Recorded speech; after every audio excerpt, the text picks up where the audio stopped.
الفل يا شباب. صباح الخير. انا مبسوط جدا ان انا اكون معاكم. احنا كمان في اسئله كتير انا في بحكي اسئله فيها كتير قوي في اسئله كتير قوي جاوبنا اسئله كتير من الشباب وان شاء الله نجاوب عليها، واي هوب انه يعني تساعد الناس في انه تديهم شويه منطق بنفكر ازاي في الاجابه بتاعت الاسئله ديت. اسئله صعبه بس ام شور ان هي هتبقى مبسوطه. فانا ماريا ويوسف وميلودي وفادي مبسوط ان انا موجود معاكم. احنا كمان قوي.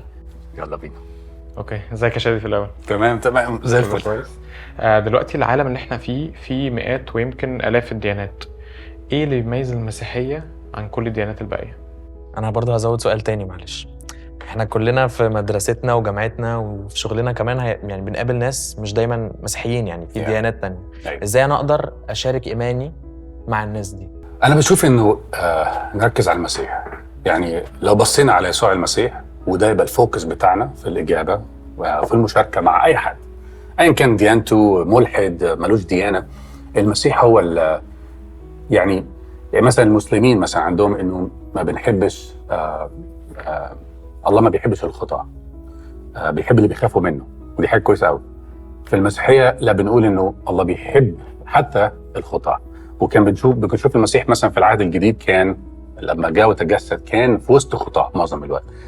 فانا بشوف ان احنا نركز على المسيح. يعني بصوا في الايات ديت مثلا في بطرس الاولى اصحاح 2 عدد 6-8، لذلك يتضمن ايضا ففي الكتاب ها انا ذا اضع في صهيون حجر زاويه مختارا كريما والذي يؤمن به لن يخزى. فلكم انتم الذين تؤمنون الكرامه، واما للذين لا يطيعون فالحجر الذي رفضه البناؤون هو قد صار راس الزاويه. عارفين ايه الحجر بتاع حجر الزاويه ده؟ احنا لما بنيجي نبني بيوت بنحط الحجر الاولاني ده زي كده، تخيلوا الخرسانه طلعت وبعدين بتحطوا زي بريك كده طوبه. اوكي، الطوبه دي بتبقى في الزاويه وبعدين يحطوا خيط من اول الطوبه دي لغايه اخر الحيطه الناحيه الثانيه عشان يتاكدوا لما يجي البنا يحط باقي الحجر يبقى كل الحجر طالع بارلل نفس الخط مستوي مفيش اعوجاج، وده في الزاويه فيضمن انه الزاويتين مظبوطين. فكل اللي طالع فوق الحجر ده من ناحيتين مظبوط. فالحجر بتاع الزاويه ده حجر مهم جدا، لو مش مظبوط اللي بعده مش هيطلع مظبوط. فانا بشوف انه زي ما الكتاب قال احنا بنركز على المسيح، نتكلم عن المسيح، نتكلم على عمله في الصليب، نتكلم على عمله في القيامه لما المسيح مات وقام في اليوم الثالث. الفوكس على المسيح. حتى في كورنثوس الاولى اصحاح 2 مثلا عدد 1-2 بولس بيقول نفس الفكره تقريبا، بيقولوا انا لما اتيت اليكم ايها الاخوه اتيت ليس بسمو الكلام او الحكمه مناديا لكم بشهاده الله لاني لم اعزم ان اعرف شيئا بينكم الا يسوع المسيح واياه مصلوبا. في الانجليش جايه في الترجمه بتاعت المسج احلى شويه. يعني بص بيقول I keep it plain and simple. First Jesus who he is وجيسس ده what he did. فاحنا بنتكلم عن المسيح، نركز على المسيح. وانا عايز عايز اشارك بحاجه تانية مثلا موجوده في يوحنا اصحاح 20 عدد 24-27 وبعدين بيكمل لغايه من 29-31. اسمع كده عشان عندنا شويه لبس في الحته دي برضه لما بنقول احنا هنتكلم عن المسيح. اما توما، القصه المشهوره خالص، اما توما احد ال12 الذي يقال له التوأم فلم يكن معهم حين جاء يسوع، فقال له التلاميذ الاخرون قد راينا الرب، فقال لهم ان لم ابصر في يديه اسر المسامير واضع اصبعي في اسر المسامير واضع يدي في جنبه لا اؤمن. وبعدين بيقولوا بعد 8 ايام كان تلاميذه ايضا داخلا وتوما معهم، فجاء يسوع والابواب مغلقه ووقف في الوسط وقال سلام لكم، ثم قال لتوما هات اصبعك الى هنا وابصر يدي وهات يدك وضعها في جنبي ولا تكن غير مؤمن بل مؤمنا. قال له يسوع لانك رايتني يا توما، اسمع ركز معايا في الايات دي، لانك رايتني يا توما امان، طوبى للذين امنوا ولم يروا. اهو المسيح هو بيقول مش محتاجين نصدق، مش محتاجين نشوف اي حاجه، مش لازم يبقى في عندنا ايفيدنس، مش لازم يبقى عندنا في ادله، يا بخت اللي صدقوا من غير ما شافوا. يبقى المسيح بيقول لنا اهو نصدق من غير ما نشوف حاجه. مش ده خالص اللي بيقول. لو قرينا الايه اللي بعديها على طول وايات اخرى كثيره صنع يسوع قدام تلاميذه لم تكتب في هذا الكتاب، واما هذه فقد كتبت لتؤمنوا ان يسوع هو المسيح ابن الله ولكي تكون لكم اذا امنتم حياه باسمه.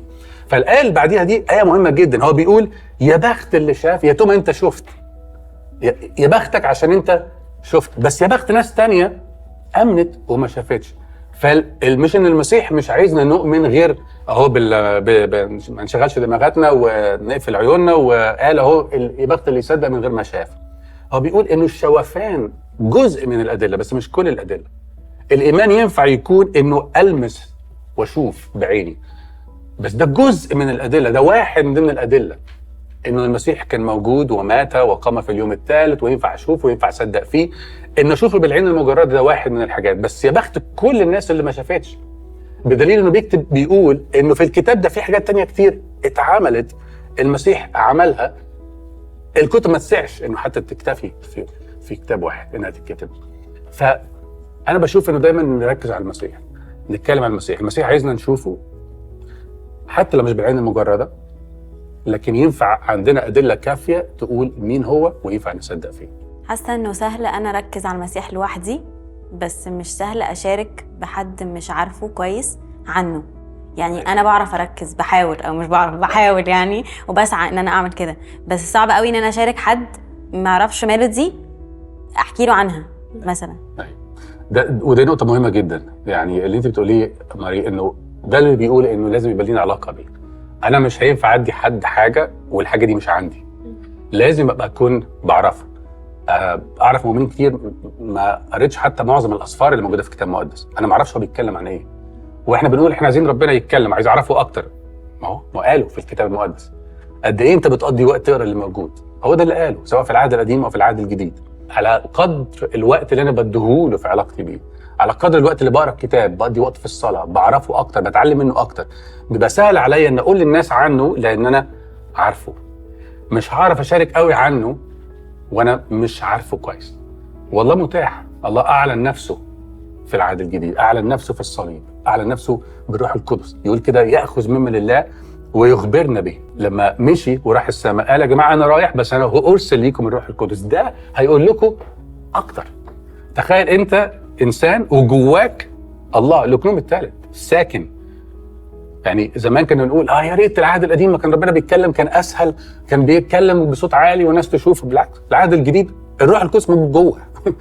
فانا على قدر الاتاحه اللي بديها ربنا والفرصه اللي بديها له انه يتكلم معايا ويدخلني في علاقه وشركه معاه، على قدر ما هعرف اقول للناس هو مين، لان انا اعرفه.